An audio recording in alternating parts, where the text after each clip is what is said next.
আজকে হোলির দিন, সানডেও দুপুরে হোলি খেলা হলো। তারপরে সন্ধ্যার সময় একটু টিফিনের ব্যবস্থা হলো। আর টিফিনটা হচ্ছে মোমো। তো মোমোটা হলে কি বাচ্চারা একটু খুশি হয় আর কি, বুঝছো।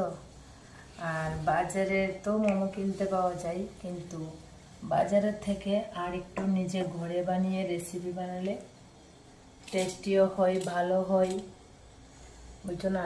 কিছু করে ফেলেছি, আর কিছু আরও বাকি রয়েছে করব। বাজারের মধ্যে কিন্তু ইয়েটা ইয়েটা পুরটা সিদ্ধ করে দিয়ে দেয়। আর আমি ঘরে কি করেছি, আমি এটিকে আগে সিদ্ধ করেছি একটু, তারপরে একটু কড়াইয়ের মধ্যে নাড়াচাড়া করেছি, তারপরে আমি এটির মধ্যে ময়দা করে বেলনি করে তারপরে ভাপ দিয়েছি, বুঝছো। তোমরাও বাচ্চাদেরকে এইভাবে ঘরে বানিয়ে দেবে, খেতেও টেস্টি হবে, প্লাস ভালোও হবে।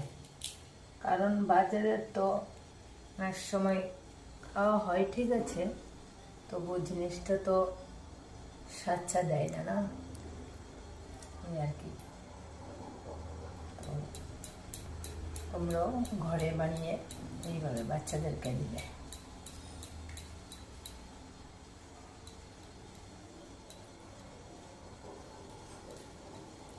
আমার বাচ্চারা তো খুব খুশি হয় মোমো বানিয়ে দিলে। আমি প্রায় সময় মোমো বানাই, ফুচকা বানাই, এগ রোল বানাই, বুঝছো। এটা একটা শখ আর কি। তাই মোমোটি রেডি করে তারপরে এইভাবে ভাপ দিয়েছি, দেখেছো।